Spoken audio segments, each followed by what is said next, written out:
উচ্চ মাধ্যমিকের পরে অনেক ক্যান্ডিডেট মুখিয়ে থাকো যে সায়েন্স যারা নিয়ে পড়েছো তারা এগ্রিকালচার নিয়ে পড়বে। কেন? এগ্রিকালচারে কিন্তু ফিউচার খুবই ব্রাইট আছে। এগ্রিকালচার নিয়ে পড়ে কেউ বসে থাকে না এমনটা কথা আছে, কিন্তু এখন বলবে যে অনেকে বসে আছো। ইয়েস, দেখো এটা ম্যান টু ম্যান ভ্যারি করে।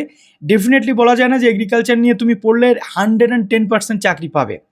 তোমার প্রসেস তোমাকে চাকরি পেতে সাহায্য করবে, সেটা গভর্নমেন্ট হোক বা সেটা প্রাইভেট হোক। কিন্তু বেসিক্যালি দেখা গেছে এগ্রিকালচার নিয়ে যারা পড়াশুনো করে, পড়াশুনো করার পর তারা সেই অর্থে বসে থাকে না, সেটা গভর্নমেন্ট হোক বা প্রাইভেট সেক্টরে বা রিসার্চ লেভেল হোক বা যে কোনো জায়গাতে তারা কিছু না কিছু একটা ব্যবস্থা করতে পারে।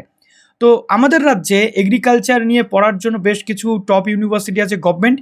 তো তার মধ্যে একটা ইউনিভার্সিটি, অন্যতম ফেমাস ইউনিভার্সিটি বিধানচন্দ্র কৃষি বিশ্ববিদ্যালয়, যেটাকে বলা হয় বিসিকেভি। সেই বিশ্ববিদ্যালয়ের নোটিফিকেশান চলে এসেছে তোমাদের জন্য। আমি বলেছিলাম যে যখনই এগ্রিকালচারের আপডেট আসবে আমি নিয়ে চলে আসবো। তো চলে এসেছে, ডিসকাস করে দিচ্ছি। যারা নতুন আছে অবশ্যই চ্যানেলটিকে সাবস্ক্রাইব করে পাশে থাকা বেল আইকনটি ক্লিক করে দাও, যাতে সমস্ত তথ্যগুলো পেয়ে যাও। এবং প্লিজ ভিডিওটা প্রচুর লাইক করো, শেয়ার করতে একদম ভুলো না। তো বিসিকেবিতে এগ্রিকালচার নিয়ে পড়তে গেলে তোমাদের যে যে বিষয়গুলো রয়েছে দেখো, এখানে তোমরা এগ্রিকালচার কোর্স পড়তে পারছো, 4 বছরের কোর্স, যেটা অনার্স কোর্স। এবং এখানে মোহনপুর ক্যাম্পাস এবং এখানে তোমাদের যে বিসিকেবি মোহনপুর ক্যাম্পাসে পড়তে পারছো, আর একটা পড়তে পারছো কি বর্ধমান সদরে কলেজ অফ এগ্রিকালচার বিসিকেবি, এবং এগ্রিকালচার যেটা যেটা শুশুনিয়া বাঁকুড়াতে অবস্থিত সেখানে। তো এছাড়াও এখানে হর্টিকালচারও কিন্তু তোমরা পড়তে পারছো, যে হর্টিকালচারটা শুধুমাত্র বিসিকেবি মোহনপুর ক্যাম্পাসে কিন্তু পড়ানো হয়। তো এখানে পড়তে গেলে তোমাদের কী কী লাগবে দেখো, 25 এবং 2026, অর্থাৎ 2025-26 এই দুটো বছরের ক্যান্ডিডেটরা কিন্তু তোমরা আবেদন করতে পারছো। আবেদনটা কবে থেকে হচ্ছে দেখো, আবেদনটা হচ্ছে কিন্তু 29/5/2026 থেকে এবং 17/6/2026 পর্যন্ত আবেদনের লাস্ট ডেট, এবং কারেকশন বা মডিফিকেশান যা থাকবে সেটা 20 তারিখ থেকে এটা তোমরা করতে পারবে। ঠিক আছে, অর্থাৎ 20 তারিখ পর্যন্ত করতে পারবে। এবার চলে আসে প্রফেশনাল লিস্ট বা অন্য কিছু, এগুলো পরবর্তী ক্ষেত্রে তোমাদের আসবে। এবার বিসিকেবিতে অর্থাৎ বিধানচন্দ্র কৃষি বিশ্ববিদ্যালয়ে যারা তোমরা পড়তে চাইছো তাদের এজ লিমিট বলে দেওয়া হয়েছে 16 বছরের নিচে বয়স হলে চলবে না, 31/8/2026 অনুযায়ী অ্যাজ পার আইকার গাইডলাইন। ঠিক আছে, এবার এসেনশিয়াল যে কোয়ালিফিকেশন কী কী লাগে বলি। WBCHSC অর্থাৎ রাজ্যের যে কাউন্সিল এবং আদার বোর্ড, যেটা সিবিএসই আইসিএসসি, তাদের জন্য হাই সেকেন্ডারি এক্সামিনেশনে তোমাদের পাস করতে হচ্ছে, এবং ইংলিশ, ফিজিক্স, কেমিস্ট্রি, বায়োলজি এগুলো তোমাদের পড়তে হচ্ছে। ঠিক আছে, এবং 100 মার্ক করে পেপার তোমাদের পড়তে হচ্ছে।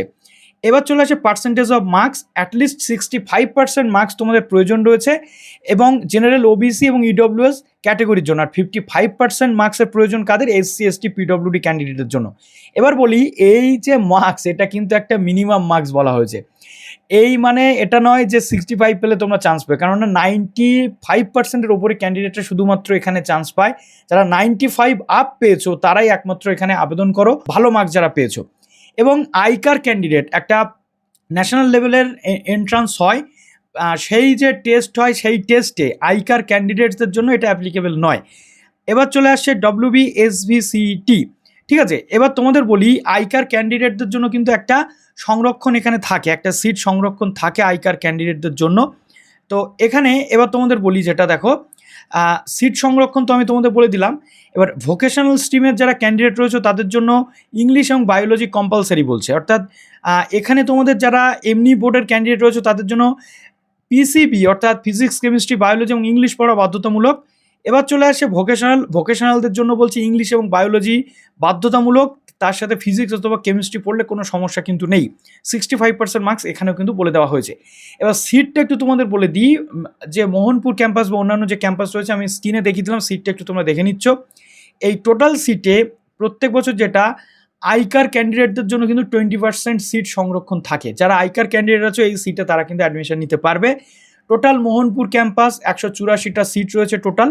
ঠিক আছে, এটা এগ্রিকালচার বর্ধমান সদরে রয়েছে 39টা সিট, আর শুশুনিয়া বাঁকুড়াতে রয়েছে 39টা সিট। টোটাল এগ্রিকালচারের 262টা সিট কিন্তু রয়েছে।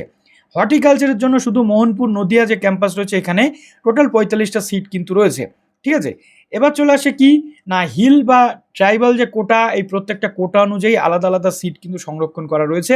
আর আইকার ক্যান্ডিডেট যারা রয়েছে all India entrance test examination অথবা সিইউটি আইকার ইউজিজি যারা আসছো তাদের 20% সিট কিন্তু বিশ্ববিদ্যালয়ের নিয়ম অনুযায়ী রয়েছে। ইউজি অ্যাডমিশন প্রসেস বা যাবতীয় যা কিছু হবে সেগুলো পরবর্তী ক্ষেত্রে তোমাদের কিন্তু জানানো হবে। তো এগ্রিকালচার নিয়ে যারা পড়তে চাইছো তারা অবশ্যই এখানে অ্যাডমিশন নিতে পারো। এর পরবর্তীতে নর্থ বেঙ্গলের যে ইউনিভার্সিটি রয়েছে, উত্তরবঙ্গ কৃষি বিশ্ববিদ্যালয়ের যে অ্যাডমিশন প্রসেস সেটা কবে শুরু হবে সেটা নিয়ে আমি খুব তাড়াতাড়ি চলে আসবো। তো চলো ভিডিওটা এখানে শেষ করলাম, ভালো থেকো সবাই, বেস্ট অফ লাক।